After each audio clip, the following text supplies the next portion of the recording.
आज मी रुईला चपात्या लाटायला शिकवल्या ते तुम्ही पुढे व्हिडिओत बघा. पण त्याआधी तिने छान अशी शिवाजी महाराजांचं चित्र काढलं होतं आणि त्याला कलर भरत होते. तिला आहे ना अशी चित्र काढायला आणि कलर भरायला खूप आवडतं. हे तिने स्वतःच्या मनाने काढले, पूर्ण फ्रेम जशी होती तशी. आणि शिवाजी महाराजांचं चित्र तर कसं वाटतं हे कमेंट करून सांगा. तिच्या अंगात जी कला आहे ना ती मी तुम्हाला दाखवत असते आणि तुम्हाला ती बघायला आवडेल. काल मी जी बटाट्याचे वेफर किसून ठेवले होते ते आज मला आहे ना शिजवून आणि वाळत टाकायचे होते. ते वेफर एका पाण्याने धुवून घेतले आणि नंतर उकळत्या पाण्यात मीठ टाकून वेफर मस्त असे शिजवून घेतले. एका चाळणीत काढले, कारण थंड झाल्याशिवाय आपल्याला वाळत टाकता येत नाही. त्या चाळणीतून आहे ना लगेच इकडे बाहेर टाकायला आले आणि बाहेर आहे ना एका साडीवरती वेफर वाळत टाकणारे मी तरी त्या चाळणीतले टाकून दिले. त्यानंतर दुसरे वेफर शिजत टाकले होते.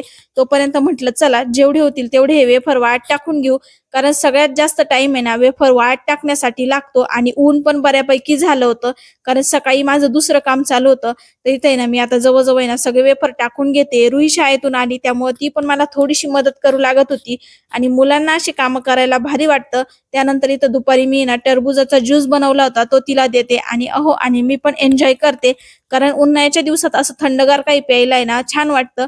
तिथं आम्ही ना मस्त टरबुजाचा ज्यूस पिला, खूप छान झाला होता आणि थंडगार पण होता. त्यानंतर बघा उन्हाने सर्व वेफर्स आहे ना छान वाळले होते आणि वेफर्स मस्त पातळ आणि कुरकुरीत झाले होते.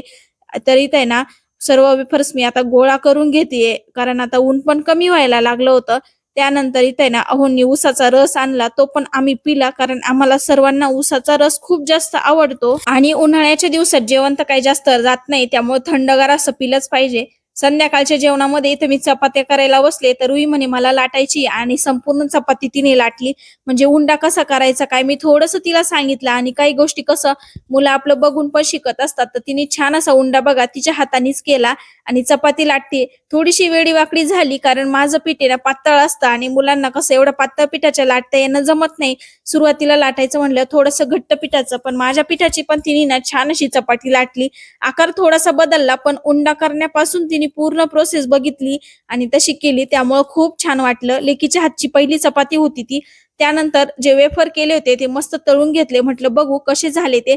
तर वेफर एकदम पांढरे शुभ्र झाले होते आणि खायलाही खूप खुसखुशीत लागत होते. असे वेफर तुम्ही कधी केलेत का हे कमेंट करून सांगा. आणि या वेफर सोबत या व्हिडिओची मी इथे सेंड करते.